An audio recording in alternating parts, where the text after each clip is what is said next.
So from the world of John Wick, we now have a spin-off called Ballerina. And unlike the previous John Wick films, this was not directed by a former stuntman. Instead, fellow Bay Area boy Len Wiseman, the guy behind the Underworld movies and Live Free or Die Hard. And this takes place during the events of John Wick Chapter 3, Parabellum. We follow a de facto ballerina named Eve, played by Ana de Armas, who begins her training in the assassin traditions of the Ruska Roma. And I think that's about as in-depth as I can go story-wise. I'm not explicitly going to say how this ties into the events of John Wick 3, and I don't even know if it's necessarily a spoiler, but you do have a couple of scenes with Keanu Reeves in it as John Wick. But I think for a spin-off of one of the more successful action franchises of all time, Ballerina was a good amount of fun. It retains all the aspects that make the John Wick action so incredibly great. There's a lot of very creative inventiveness in what we see violence-wise. I still cannot get over how Keanu Reeves' John Wick kills somebody with a damn pencil in Chapter 2. Yeesh. But explicitly what they do with grenades in this movie? My God, there is blood everywhere. I mean, grenades are being thrown, people are being set on fire left and right.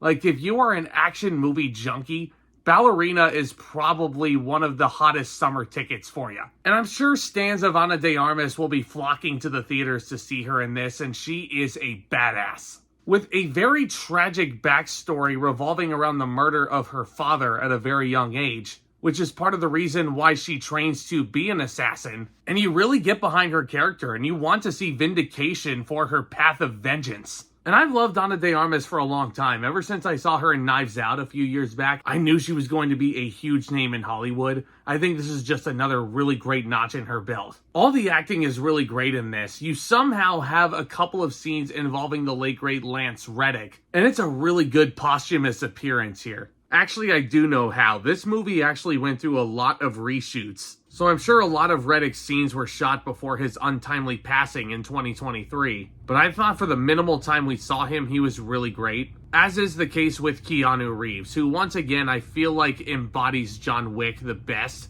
Nobody else could play this part. Nobody. Ian McShane also reprises his role as Winston Scott, and he's really good. But you also have a number of new characters joining the fun, in Anjelica Huston, Gabriel Byrne, as well as Daryl Dixon himself, Norman Reedus, who is an integral part in Ana de Armas' path of vengeance here. And it was really cool to see him again. I completely fell off watching The Walking Dead around season 7 or so I haven't really seen Norman Reedus in anything new in a long time. And I don't know, just seeing him on screen kind of brought me back a little bit. And he is still just as much of a badass as I met him as back in 2010, 2011, whenever Walking Dead premiered. 56 years old, and he still is killing it. Now, as far as direction goes and shot composition, I have no real issues with it technically. Len Wiseman is a very capable director, and Ballerina is also, oddly, a very colorful movie to look at. The movie thankfully does have a warning that photosensitive viewers might not like Ballerina that much. So if you're prone to strobe lights, if you're prone to gigantic flashing sequences,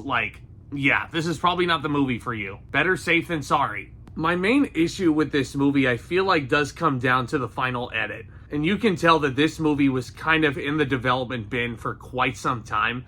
You can definitely tell that there were reshoots that were done. And I don't know if it had to do with the studio just insisting on including Keanu Reeves as John Wick. And listen, I have no problem with Keanu Reeves being involved in this movie. I think it's just how much he was involved in this film. Because there is one scene that he shares with Ana de Armas towards the beginning of this movie, and I thought, okay, that's kind of all I needed to see from him. But no, he actually is an integral part of helping Ana de Armas win the day in the third act. And I'm like, okay, it's kind of like a Deus Ex Machina here. Ana de Armas as a character is proving more than capable, and how she's killing these people along the way is super badass. Like, this is a woman that does not need help. And it once again just felt to me, the more and more I think about it with the reshoots and the studio inclusion and intrusion, yeah, I think that's what this was. I think when Ballerina was a centralized action revenge thriller centered around this girl trying to get revenge for the murder of her father,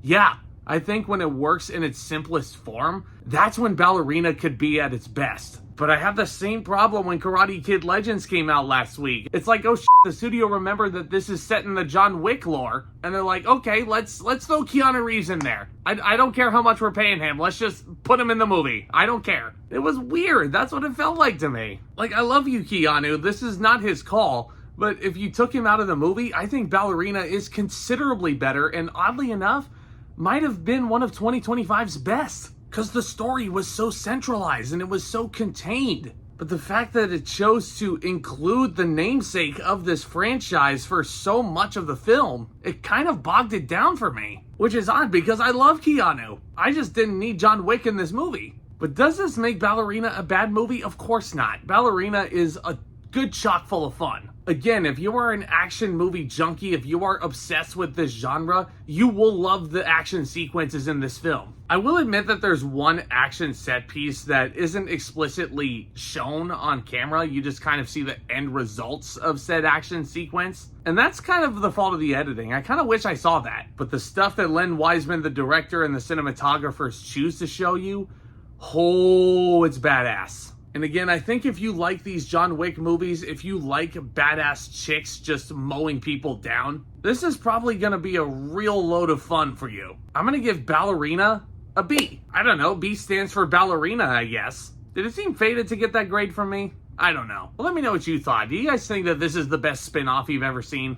And let me know what your favorite John Wick movie in the franchise was. I think it's a toss-up between number 1 and number 4. As always, I love getting in front of this camera and talking all things movies and entertainment with you guys on the regular. Hit that subscribe button if you're new and tap that thumbs up as well, please. And stay tuned for more exciting content as the summer season really kicks into another hot gear. Thank you so much again for your continued support. And with all that being said, Back Talk, commence.